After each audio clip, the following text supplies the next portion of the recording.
projet de la ruche est une opération de 11 logements constitués de ménages allant de la personne isolée jusqu'à la famille ayant 5 enfants, dans une résidence intergénérationnelle en cumulant des familles qui ont acheté dans le cadre d'une VFA, d'autres en PCLA, location-cession, et enfin 2 en locatif social. En complément du programme, il y a des espaces dits mutualisés, qui est un peu le cœur du projet où les gens se retrouvent. Donc il y a une salle de 80 m² en rez-de-chaussée en relation avec le quartier et le jardin, et on a un toit terrasse aussi accessible pour tous.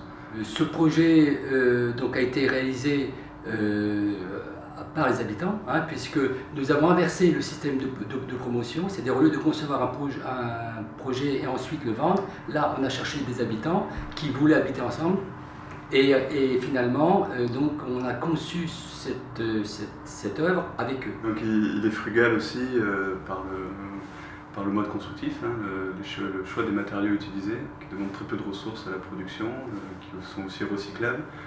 On a mis en place un chantier participatif pour que les habitants puissent s'initier au mode constructif et puissent réparer, entretenir leur bâtiment, donc dans le but qui demande peu d'investissement à l'entretien. Et aussi les logements ont été conçus à la mesure de chaque habitant, donc les mètres carrés sont bien pensés et pesés, si on peut dire. Axalis, c'est une coopérative HLM qui réalise 200 logements par an et dont à présent 20% dans le cadre de l'habitat participatif. Car pour nous, l'habitat participatif est devenu un mode nouveau d'accession sociale à la propriété.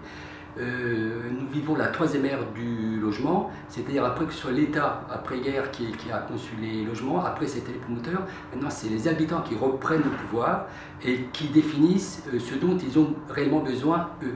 Et donc on fait en quelque sorte du sur-mesure au prix du prêt-à-porter. Cet engouement, du coup, se fait ressentir en Aquitaine, parce qu'il y a même une plateforme régionale de l'habitat participatif qui se nomme APANA, qui recense tous ces projets et met en relation les professionnels de l'habitat participatif et les habitants, tous ceux qui souhaitent s'investir dans ce genre de projet. Axalis, en tant que coopérative HLM, donc, va développer d'autres projets. Il y en a déjà 4 qui sont en cours avec nous. J'ai un confrère qui en réalise également. Le but étant vraiment de développer ce nouveau mode d'accession à la propriété. Ça demande quand même pour les architectes d'un peu revoir leur façon de fabriquer l'architecture en faisant confiance aux habitants, en les écoutant et en décidant des logements qui correspondent à leur façon de vivre, mais pas nous à notre façon dont on croit être bon pour eux. Ça demande donc aussi beaucoup de pugnacité, de l'énergie sur la longueur, pour arriver à maintenir le fil. Et la durée totale du projet ne doit pas dépasser la durée d'un projet normal, c'est-à-dire entre 3 et 4 ans. C'est ce qui a été réalisé avec la ruche, parce qu'entre le moment où la première réunion publique a été organisée et le moment où les clés ont été remises, il s'est passé 3 ans et demi.